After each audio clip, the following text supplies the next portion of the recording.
പൊതുവെ ഭാരതീയ വിചാര കേന്ദ്രം പി പരമേശ്വർജി എന്ന വലിയ നാമധേയവുമായിട്ടാണ് മലയാളികൾ ഓർക്കുക.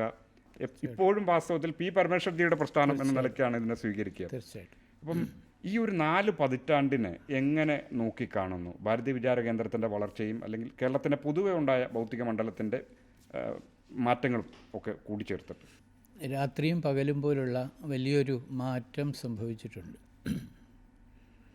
കേരളത്തിൻ്റെ സാമൂഹ്യ സാംസ്കാരിക രാഷ്ട്രീയ മണ്ഡലത്തിൽ 40കൾ മുതൽ ഒരു വൈദേശിക പ്രത്യയശാസ്ത്രത്തിൻ്റെ ഒരു ഇടപെടലുണ്ടായിട്ടുണ്ട്.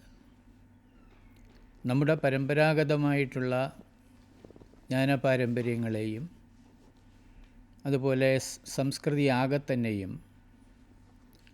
താഴ്ത്തിക്കെട്ടുന്ന തരത്തിലുള്ള പ്രചരണങ്ങളും മറ്റും അഴിച്ചുവിട്ടുകൊണ്ടാണ് ആ ഒരു പ്രത്യയശാസ്ത്രത്തെ പിന്തുടരുന്ന സംഘടനകൾ, രാഷ്ട്രീയ സംഘടനകൾ തന്നെ കേരളത്തിൽ പ്രവർത്തിച്ചത്. അവർക്ക് സാംസ്കാരിക മണ്ഡലത്തിലും വലിയ സ്വാധീനമുണ്ടായി.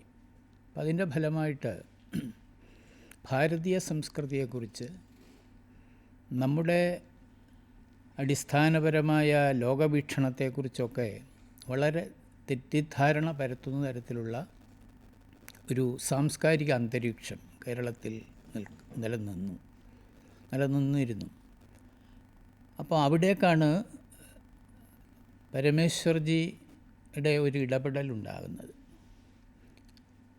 അത് ചരിത്രപരമായിട്ടുള്ള ഒരാവശ്യമായിരുന്നു കേരളത്തെ സംബന്ധിച്ചിടത്തോളം. ഭാരതമെന്ന് പറയുന്ന ഈ മഹത്തായ രാഷ്ട്രത്തിൻ്റെ വളരെ പ്രധാനപ്പെട്ട ഒരു സാംസ്കാരിക ഭൂമികയാണ് കേരളം.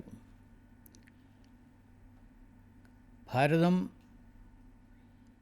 അസ്തിത്വത്തെക്കുറിച്ച് നമ്മൾ ചിന്തിക്കുമ്പോൾ കേരളമില്ലാത്ത ഭാരതത്തെക്കുറിച്ച് നമുക്ക് ചിന്തിക്കാൻ പറ്റില്ല. ഏതാണ്ട് അതേപോലെയാണ് ഭാരതത്തെ പരിഗണിക്കാതെ കേരളത്തിൻ്റെ അസ്തിത്വത്തെക്കുറിച്ചും ചിന്തിക്കുന്നത്.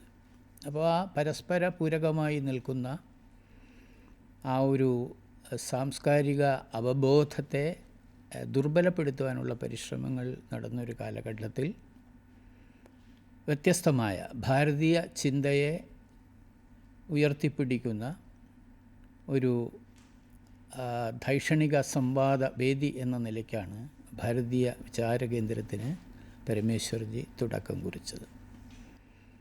കേരളത്തിൽ നിലനിന്നിരുന്ന ഈ ഇടതുപക്ഷ ആശയങ്ങളുടെ മേധാവിത്വത്തെ തുടക്കത്തിൽ തന്നെ അദ്ദേഹം ചോദ്യം ചെയ്യുകയും അവരുമായി സംവാദത്തിലേർപ്പെടുകയും